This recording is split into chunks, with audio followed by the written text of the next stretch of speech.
الحمد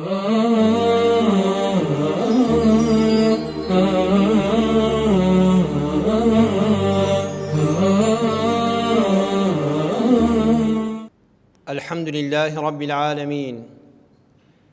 والصلاة والسلام على سيدنا وحبيبنا محمد وعلى آله وأصحابه أجمعين إيمان داران و خواناسانی زۆر بەڕێز خوای پەروەردگار لە سوورەتی المؤمنون لە ئایەتی 51دا دەفەرمێ يا أيها الرسل كلوا من الطيبات واعملوا صالحا إني بما تعملون عليم ئەی کۆمەڵی پێغەمبەران سەلامی خوا لە هەموو پێغەمبەران و پێغەمبەری خاتەم حەزەتی محەممەد صلی الله عليه وسلم ئەمە بانگەوازی خوای پەروەردگارە بۆ تێگڕای هەموو پێغەمبەرانی خۆی ئەو پەیامە لە هەموو پێغەمبەرانەوە بۆ تێگڕای ئیماندارانی هەموو ئومەتی پێغەمبەرانە و بەتایبەت بۆ ئومەتی پێغەمبەری ئاخری زەمان صلی الله عليه وسلم ئەمە پەیامی خوای پەروەردگارە بۆ من و بۆ تۆی ئیمانداری شوێنکەوتووی محەممەد و شوێنکەوتووی هەموو پێغەمبەران سەلامی خوا لە هەموویان بێ يا أيها الرسل كلوا بخۆ من الطيبات لهمو رزقێکی پاک واعملوا صالحا كارو کردەوەی صالح و جوان بکەن إني بما تعملون عليم من بەڕاستی ئاگادارم بە هەموو کار و کردەوەکانتان خوای پەروەردگار لەم ئاەتەدا ڕەدی قسەی کافران دەداتەوە کە دەڵێن ئینسانی لە خواترس و بەرەو خواچوو پێغەمبەرانی خوا و شوێنکەوتوانیان مەحرومن لە خۆشیەکانی دنیا ئەگە بتەوێ بە خوای پەروەردگار بگەی دەبێ ژیانێکی زبرت هەبێ نەخێوانیە خوای پەروەردگار ڕەتی دەکاتەوە ئەوە پێغەمبەرانن کە پێشەوای ئاینی هەموو خەڵکین هەموو سەرجەم مرۆڤایەتین خوا دەفەرمێ خۆتان بێبەش نەکەن لە خۆشیەکانی ژیان بە پێچەوانەی کەسانێکی شەوە دەڵێت چی دەخۆی بیخۆ نابێ وابی تۆ مرۆڤێکی بەڕەڵا نەکراوی لەسەر زەویدا مەنهەجت هەیە کولو بخۆ لە چی من الطیبات وشەی طیب بەڕێزان لە قورئاندا بە مانای چاک و پاک چاک لە ڕووی چیەوە خوا دەفەرمێ ئەی پێغەمبەرانم ئەی ئیمانداران بخۆن لەو خواردانەی کە چاکن یعنی چۆن خۆشن بە چێژ و بەتامن هەر مەڵێ بەس نان بێ و لە برسێتی ڕزگارت کا بەسە ناوەڵڵا داوا بکە خوا ڕزقێکت بداتێ کام خواردنەی بە چێژ و تام و خۆش ئەوە بخۆی چاک بێ لە ڕووی ئەوە بە سوود بێ بۆ ڕاگرتنی لاشەت وشەی طیب لە قورئانە دکتۆرەکانە بێ لێی بکۆڵنەوە خوا دەفەرمێ خواردنێک بخۆ کە پێداویستیەکانی جەستەت پڕ بکاتەوە واتە لەسەر یەک جۆر خواردن خۆت ڕامەهێنە پێداویستیەکانی جەستەت لە کالیسیۆم لە پۆتاسیۆم لە مەگنیسیۆم لە مادەی ئاسن لە فۆسفات لەو مادە گرنگانەی کە جەستە پێویستیەتی هەوڵ بدە لە خواردنەکانتدا با هەمووی تێدا بێ هەروەها دابینکردنی تەندروستیشت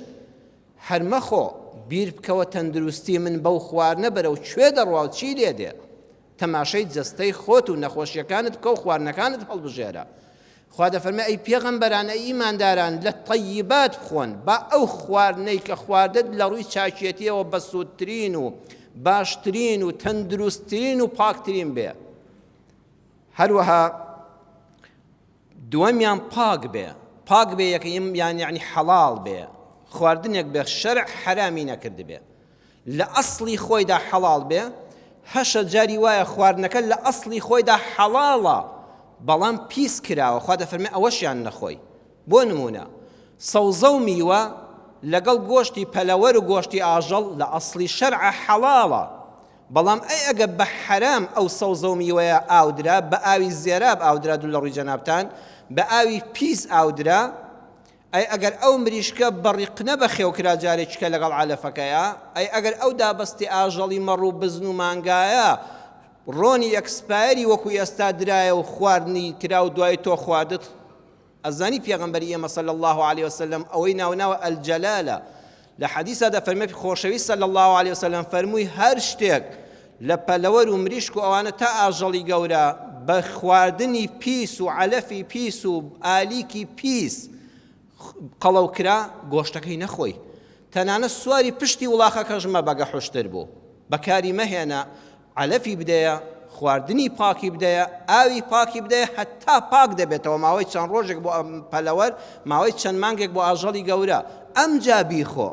حەدیسەکانی پێغەمبەر صلی الله علیه وسلم ئەمەشی تێدایە واتە ئەبێ شتەکە خۆی پاک بێ لە ئەسڵی شەرعیدا دووەمیان پیس نەبوو بێ بەدەستی بەشەر ئەوەندە دڵنیابی لە حەڵاڵی پاشان حەڵاڵ بێ لە ڕووی ئەوەوە مافی کەسی پێوە نەبێ دڵنیابی ئەو خواردنەی کە دێتە سەر سفرەت و دەیخۆی حەقی کەسانی تر نییە و داگیرت کردبێ و غەش و خیانەتی تێدا کرابێ خوا فەرمووی خاڵی یەکەم پێغەمبەران و ئیمانداران ئاگاتان لێ بە خواردنەکە طەیب بێ ئەوە مانای تەیبەکە بۆم باسکردن دووەمیان وەعمەلوا صالحا کار و کردەوەی جوان بکەن نابێ ئیماندار نابێ پێشەوایانی ئیسلام کە پێغەمبەرانن بێکار بن وەعمەلوا ئەبێ کارێک هەر بکەی قەت نەچی بێکار دانیشی کارێک بدۆزەوە یعنی هەرچی کارێک بە هەر بیکەم خوا فەرمووی نا وەعمەلوا چی صالحا ئەبێ کارەکە صالح بێ عملی صالح چییە كل عمل نافع هەر شتێک سوودی هەبێ بۆ خۆت و پاشان سوود بە کۆمەڵگاش بگەیەنێ ئیلا مسلمانی بەڕێز هەوڵ بدە ئەوە ڕێبازی پێغەمبەرانە ئەبێ ئیلا ئیشێکت هەبێ بۆ ژیانی ڕۆژانت ئەو ئیشە سوودی خۆت بە خۆت بگەیەنێ و هەروەها سوود بە کۆمەڵگاکەش بگەیەنێ ئەو ئیشە بەعیداً عن تجاوز الحدود والحقوق ئەبێ دوو نیشانی تێدا بێ عملی صالح کە تۆ کارەکەت پیشەکەت هەڵدەبژێری یەکەمیان سنوورە شەرعی و ئادابە کۆمەڵایەتیەکان تێنەپەڕێنێ کارێک نەبێ لە سنووری شەرع بچێتە دەرەوە کارێک نەبێ پێشێلی ئاداب و ئەخلاقە بەرزەکانی کۆمەڵگاکەت بکە نابێ هەر بڵێ پارە پەیدا دەکەم هەر ئیش دەکەم ئەو ئیشا کۆمەڵگاکە لەناو نەبە ئەدەب و ئەخلاقی کۆمەڵگادا نەڕوخێنێ هەروەها حقوق ئەو ئیشەی تۆ لەسەر حیسابی خەڵکانی تر نەبێ نانبڕینی خەڵکانی تر نەبێ پێشێلکردنی مافی خەڵکانی تر نەبێ وەعمەلوا صالحا کار و کردەوەی صالح بکەن إمام ابن كثير دفرمي فدل هذا على أن الحلال عون على العمل الصالح شيخ ابن كثير دفرمي أم آية بلغي لسر أوي ناني حلال خوادي كابا بشتيوان بوي كارو كدواشة جوان به علامي قورا الشيخ محمد متولي الشعراوي لتفسير كده تفسير الشعراوي لمجلد شوار ددا للاپري پنجاودو دا نمونيكي جوان ما اندخاته برچاو أفرمت وسيري أطنبيليكا ئەو ئۆتۆمبیلە هەر لە خۆیەوە دەڕوا بە بێگومان نەخێر ئەبێ وزەیەکی هەبێ ئەو وزەیە کە بە زۆری لە جیهاندا بەنزین بەکاردێ ئەو بەنزینە بە ڕێزان ئێستا کە هەمومان ئۆتۆمبیلمان پێ لە فەزلی خوای پەروەردگار بە زیاد بێ خوا بمان پارێزێ ئەبێ سوتەمەنی تێ بکەی بیهێنە بەر چاوت وەرە ئەم بەنزینە خراپەی تێکە بزانە بەردەوام لەسەر ئێشەدای هەر لە فیت پەمپ سووتانەوە لە تەقوهڕی ئۆتۆمبیلتەوە لە کارت دەخا ئەی بەنزینێکی پوخت و خاوێن و ئۆکتان بەرزی تێکە عیبی نەبێ ئۆتۆمبیلەکە زۆر بەڕێک و پێکی دەڕوا و دووری لە سەرێشە و تەقەفی تەرەوە وەڵڵاهی نمونونەکەی زۆر جوانە دەفەرمە سەیری خۆتکە بەخوا پاروەنانەکانی سەر سفرە و ماڵەکەت حرام بێ وەڵڵا فیتپەمپی دڵت دەسووتێنێ وەڵڵا فیتپەمپی ئیمانت دەسووتێنێ وەڵڵا لارو لەوێر دەبی کارەکانت هەر بۆ خۆی ناشەرعی دەبن ئەی ئەگەر نانی حەڵاڵ بخۆی وعملوا صالحا بۆ خۆی دێتە پێشەوە بەخوا کارەکانت جوان دەبن خوا لە بێ شەرعی دەتپارێزێ تووشی ئیشی جوان دەبی تووشی خەڵکی پاک و خاوێن دەبی تووشی کۆمپانیای چاک دەبی ئەوە نیشانەی ئەوەیە نانەکەت حەڵاڵە هەردووچیان تەواوکەری یەکترن ئەزیزەکانم مسلمانانی بەڕێز لەم وتارەدا بەویستی خوای پەروەردگار لە ژێر تیشکی ئەو ئاەتە قورئانی سوورەتی المؤمنون ئاەتی 50 باسی هەندێک حرام دەکەن کە فەرامۆشمان کردوون هەندێک شت هەیە حرامن بە دڵنیاییەوە بەڵام من و تۆ خەریکە فەرامۆشیان دەکەین با بچینە لایەن یەکەمیان هەر شتێک بەڕوودامان وەری بگری کەسی بەرامبەر لە ناخی دڵەوە خۆشحاڵ نەبێ بە حرامی بیخۆ حديث پیغمبر صلى الله عليه وسلم المسند امام احمد هاتوا لا يحل مال امرئ مسلم الا بطيب نفس منه پیغمبر صلى الله عليه وسلم دفرمي ماڵی هیچ کەسێک بە کەسێکی تر حەڵاڵ نییە ئللا دەبێت لە ناخی دڵەوە پێی خۆش بکەتەوە ئەو ماڵی ئەوت خواردووە بطیبی نەفس منه ئەبێت لە ناخەوە مرتاح بێ لەوەی کە تۆ لەگەڵ یا تێکەڵاوی لە ماڵەکەت خواردووە جا من چەند نمونەیەکی واقعی کۆمەڵگاتان عرض دەکەم ئەگە وریان نەبی ئەم حرامە فەرامۆشکراوانە دێتە گەدە و ماڵتەوە یەکەمیان کەسێک شتێکی بەدەستەوەیە ئەڵێ وەڵام تەسبیحە جوانە، ئەو مۆبایلە جوانە، ئەو فڵانشتە جوانە، دەڵێ پێشکەشت بێ ڕێزت لێ دەگرێ، تۆ یەکسەر نابڵێ دەی وەڵا سوپاست دەکەم ماڵت داوا بێ. ئێوە لە ڕوودا ماوە، ئەوە حرمەتێکی ناو کۆمەڵگا و عورفێکە دڵی فڵانشتە جوان دەی کاکە پێشکەشت بێ، وەڵا وەریگری حرامە، چونکە بیطیبی نەفسی نییە. کاکە بۆ خۆی پێی خۆشە، بۆ خۆی هەڵی بژاردۆ بەدەستی خۆیەوەیەتی، ئەگە پێویستە بە دیاری بۆی دێنایی، تۆ نابێ باسی بکەیت. قەت شت نەچی کە توتی پێشکەشت بێ بیکەیتە گیرفانتەوە. حرامە، بیطیبی نەفسی نییە، بەدڵەوە نییە. دومیان خۆت داوای شتێک لە کەسێک بکەی، وەڵاهی فڵان کەس ئەو شتە زۆر چاکە خۆزگە بتبەخشایە بە من، وەڵاهی بۆ من باش بوو. کابراش کەسێکی پیاوانە و بەڕێزی وەکو جەنابتانە لە ڕوودا دەمێنێ، کوڕە دەڵێ دەی موبارەکت بێ، مادام خۆت داوات کردووە، خۆت ڕاست سپاردەوە، ئەویش لە ڕوودا ماوە حرامە. قەت نەچی شتی وا بکەی. لە زۆر مەعرەزی سارە و شتی وادا هەیە هەموو مامەڵە تەواو بووە، هەموو عەقد و شتێک تەواو بووە، ئاکاکە 10,000 بم بە فڵان کەس، ئاخر بۆ فڵان کەس چییە؟ کاکە دوو قسەی خێری کردووە. تۆش پیاوێکی بەڕێز و بە حرمەتی سارێک کڕی ڕێبای 2 دەفتەر دۆلار وڵا پێ عیبە بۆ 10,000، بەس وەڵڵاه لە ناخەوە پێ ناخۆشە، وەکو جەریمەیەک وایە، ئەو 10,000 حرامە. خۆت داوات کرد و فڵان کەست خستە مەوقیفەوە لەناو مەجلیسێک کۆمەڵی پیاودا.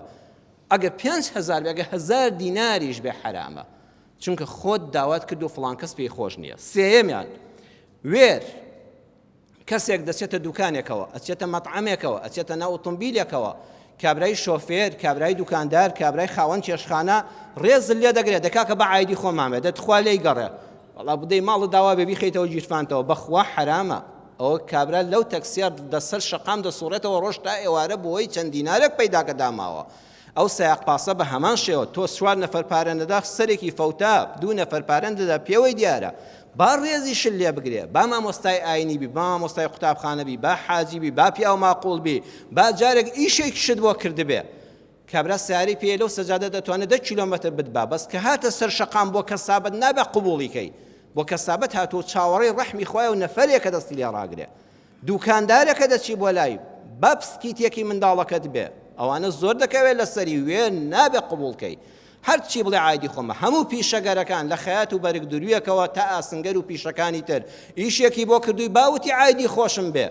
نابێ بڵێ ماڵە داوا بێ قبوڵیکەی. بەڕێزان حرامە، ئەوە شوێنی کەسابەتە. کەسێک بۆ خۆی سواری پاس بۆ من ئەوانە بە چاو دەبینم، بۆیە بۆتان باز دەکەم. فەقیرە بۆیە بە پاس دەڕوا، بۆی پارەی تەکسی نەدا، 3-4 برادەر توش دەبن 2-3 خزم دێتە ناو پاسەکەەوە، کاکە پارەکەتان عایدی من بێ. نابێت، دەبێت زۆر ئینکاری بکەیت. ئەو ڕێزی نواندۆ، ڕێزی خزمایەتی و دۆستایەتی و برادەرایەتی، یەکسەر دەکا کە ماڵی داوا بێ، دەوا واصل بوو فڵان کەس واصلی کرد، ئێداماوە بۆیە بۆ خۆی بە پاس دەڕوا، بۆی پارەی تەکسی نەدا، پارەی 5 تەکسی لەسەر حساب کرد، وەڵا هەتا دەچێتە شوێنی خۆی فەقیرە بینیومە بەنج بووە، هەر ئەڵێ بەنج لێداوە، ئەو هەموو پارەی ڕۆی لەسەر خوڵقێک، ئەبێت تۆ قبوڵی نەکەی. کابرا بۆ خۆی معیدەی بەردەهاڕە بینیمە لە مەطعەمە شلە و برنجی سادە دەخوا، کابرا کەبابی خواردە، کاکە عایدی من بێ، دەی ماڵە داوا بێ. خو برا گوناحت گەی، بەخوا دزیە، بطیبی نەفسی نییە، داوەتی ماڵی نەکردووی، قبوڵی وێر مەکە بە هیچ شێوەیەک. چوارەمیان لە کڕین و فرۆشتندا دڵی بەرامبەر نەگاتە قەناعەت، نەگاتە قەناعەت وازی لێ بێنە، إلا أن تكون تجارة عن تراض منكم. لە بازرگانی و کڕین و فرۆشتنە ئەبێ یەقینت هەبێ، هەم فرۆشیار هەم کڕیار دڵیان تەواو قەناعەتی هاتبێ. دەچینە خزمەت حەدیثێک کە ئیمامی ئەحمەد ڕیوایەتی کردووە، شێخ ئەلبانی دەفەرمێ حەسەنە، لە مەوسوعەی نەظرة النەعیم فی مەکارم ئەخلاق الرەسوول الکەریمدا ئەم فەرموودەیەم دەرکردووە، لە مجەلەدی 6 لە لاپەڕەی 2297 ئەفەرمێ ئیمامی عوسمان بازرگانێکی گەورە بوو، مسلمان زۆر ئاساییە و زۆر جوانە بازرگانی گەورە بێ، بازرگانی نێودەوڵەتی بوو ئیمامی عوسمان. ئیمامی عوسمانیەکێ لە پیشەکانی عقاراتی دەکرد، ئیشی زەوی و زار و کڕینی فرۆشتنی خانوو و باخ و ئەوانەشی دەکرد. عەرزێکی زۆر جوان و ناوازەی لە پیاوێکی بە ڕێزی وەکو جەنابتان کڕی. چەند ڕۆژێکی بەسەرا تێپەڕی، کابرا نەهات بوو بۆ پارەکەی، نەهات پارەکە لە ئیمامی عوسمان وەرگرێ، مامەڵەش کۆتایی پێ هاتووە، زەوی بە شاهید و بە ئیسبات بۆتە موڵکی ئیمامی عوسمان، زەویەکەی لێ کڕیوە. ئیمامی عوسمان چوو بە شوێنیە، چوو بۆ لای کابرا، فەرمووی ما منعك من قبض مالك، براکەم بۆچی ناوی ماڵەکەت وەرگری؟ ئێستا خەڵکی ئێمە کابرا شتەکەی فرۆشتووە، پارەکەی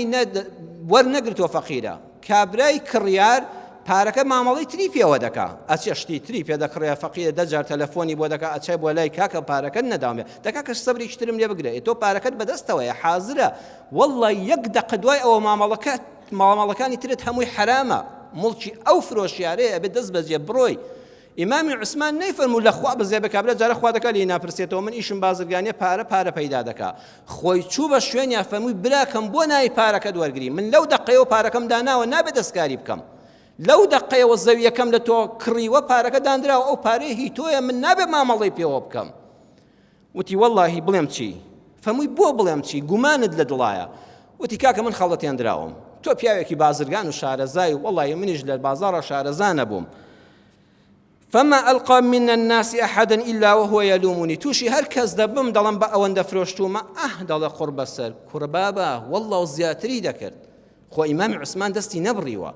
بس كابرا بو خوي فقير حال بو را بو وسواس بو هر دو كس قصي بو بكداوي دزاني راستا حقي خوشي دراويا إمام عثمان فرمي أو ذلك يمنعك يعني تو چان روجا كناي بارك لمن ورقري أما يلدلتا قال نعم وتي أرى والله فەرمووی فاختر بين أرضك ومالك برای خۆم خۆت تێک مەدە ئەوە زەویەکەی خۆت هەری خۆتە ئەوەش پارەکە لە خزمەتتایە کامیانت دەوێت بە دڵی خۆت هەڵیگرە والله پارەت دەوێت پارەکە لە خزمەتتایە و ماڵی منە و من لە مامەڵە پەشیمان نیم دڵت بە عەرزەکەی خۆتەوەی و مرتاحنی بە فرۆشتنی با چەند ڕۆژیشی بەسەراتیە پەڕی بێت هەر زۆر ئاساییە عەرزەکەی دایەوە بە کابرا و هەردوو لایەن دڵیانی سراحەتی کرد. ئیمامی عوسمان فەرمووی ئەزان لەبەرچی ئەمام کرد وتیان لەبەرچی فەرمووی لەبەر بەهەشت چونکە لە پێغەمبەری خوان صلی الله عليه وسلم فەرمووی أدخل الله الجنة رجلا كان سهلا مشتريا وبائعا وقاضيا ومقتضيا فەرمووی والله خوای گەورە کەسێکی خستە بەهەشتەوە لەبەر یەکشت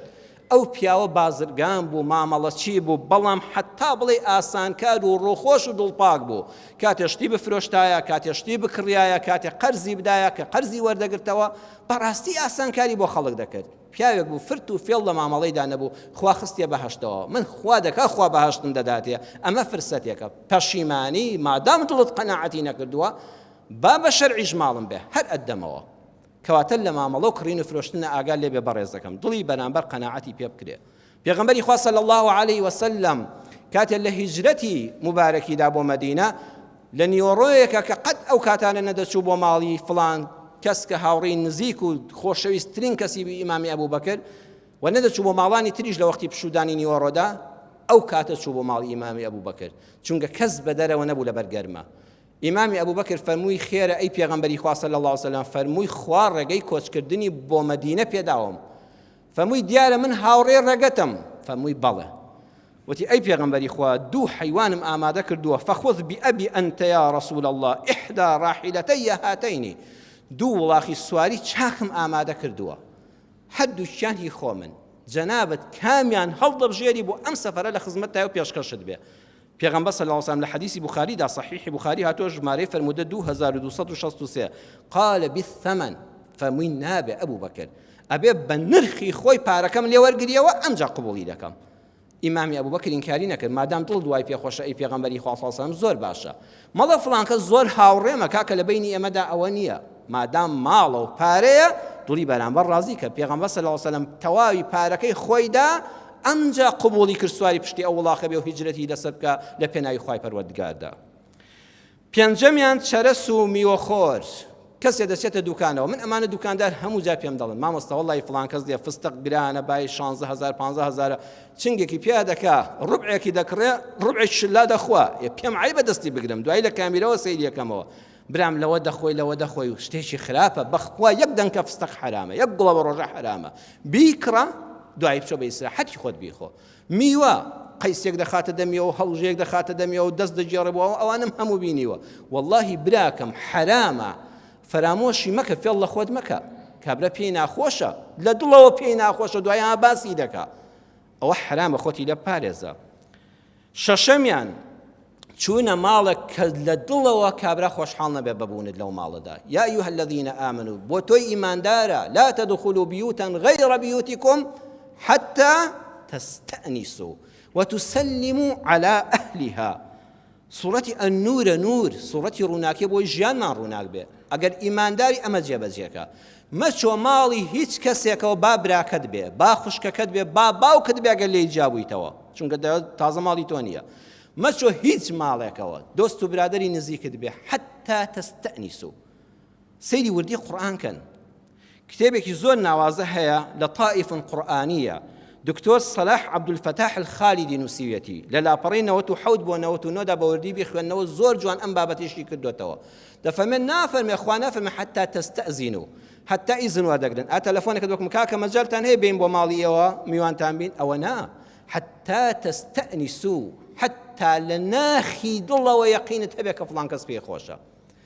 ئیستئناس وەکو لە باسی حەزەتی موسادا سەلامی خوای لەسەر بێ لە سوڕەتی ئەلقەسەس ئاەتی 29 دا هاتووە ئینی ئانەست نارا. موسا کاتێک کە لە مەدیەن گەڕایەوە بەرەو میسر لە شەوێکی تاریکی باراناویدا ماڵ و منداڵ و عایلەی لەگەڵا ڕێگای لێ گوم بووە سەرمایانە نازانە بەرەو کوێ بڕوا. ئاگرێکی لە دوورەوە پڕیسکی ئاگری بینی وتی ئینی ئانەست نارا هۆگری ئەو ئاگرم ئای ئەو ئاگرە دڵی خۆش کردم. ئەوە دڵنیا بن خەڵکێکی لێیە لەوە ئەچێ ئاگریان کردبێتەوە شوان بن خەڵکی شارەزای منتیقە بن ئاگریشیان لێ وەردەگرم خۆمان گەرم دەکەینەوە ڕێنمایشمان دەکەن و ئەم شەو دەمان حەوێننەوە. قورئان دەفەرمێ میوانداری کەسێ وتی دێم بۆ ماڵت یان چووی بۆ ماڵێک ئەبێت دڵنیابی بەرامبەر کە خاوەن ماڵە بەقەدەر ئەوەندەی کابرایەکی ڕێبوار لە شەوێکی تاریکە لە سەرما و سۆڵە و ڕەهێڵەی بەفروباراندا چاوی بە پڕیشک و کۆمەڵە خەڵکێک دەکەوێت لە دەوری ئاگرەکان چەندە خۆشحاڵە ئەبێ بەرامبەر ئەوەندە خۆشحاڵ بێ بۆ میوانیەت. بەخوا ئەوە خۆشحاڵ نەبێ حرامە چوونەکەت، ئەوە حرامە ئەبێ لە ناخی دڵەوە ئەوەندە خۆشحاڵ بێ ببینێنت. والله میوانی وا هەیە وایە، والله میوانت دێت جاری وایە بەقەدەر ئەو غەریبەی کە ئاگری بینیوە لە سەرما و سۆڵ و ڕێلێون بوونە ئەوەنە دڵت پێی دەکرێتەوە. ئەوە میوانداری شەرعیە، ئەوە چوونە ماڵانە ئەبێ ئاوا دڵنیابی. وتسلم على أهلها سيري وشي أهلها قرآن كان أبي يقبيشي دانشتواني أو مالا بچوني تو خوش حال السلامة بن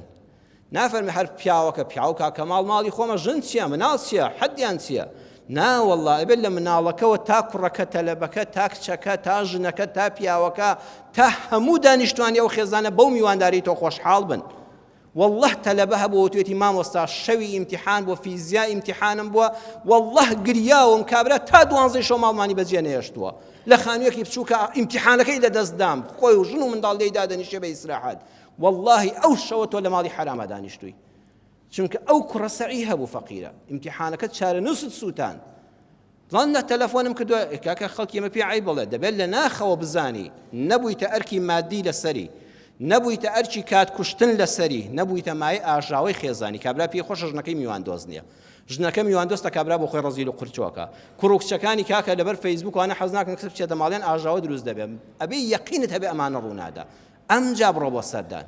والله ئیواشمان هەیە دە عوزری بۆ بێنێەوە دە جادڵی کاکە مەجالم نییە کاکە ئیشمێ کورە کاکە دەتوو هەر دێم دە دەقەدا دەنیشم کوڕە خۆ ماڵەکەی ناخۆم ئەوە هیچ نەخوارد و جاگە داوەتی بە زۆری پێ بکەی ئەوە ئەسڵی حرامەکە لێەوە دەست پێ دەکا هەر بەس بچی دانیشی ئاویش نەخۆیتەوە لە چوارچێوەی ماڵەکەیدا چونکە لە ناخەوە خۆشحاڵ نییە ئەو سەردانە حرامە ئەمە دینی ئێمەیە نابێ کەس لە ناخی دڵەوە شتێکی پێخۆش نەبێ ئازاری دڵ و دەرونی بدەیت ئازاری ماڵی بدەیت خاڵی هەرە کۆتایی لەم حوتەم خاڵتان عرض دەکەم ئەوەیە خانوویەکت بەکرێگرت جەنابەت لەگەڵ چوار کەسە چوویتە شوێنێک و مەنتیقەیەک مەزرعەیەکت بەکرێگرت باخچەیەکت بەکرێگرت هەفتەیەک تیا بمێنیتەوە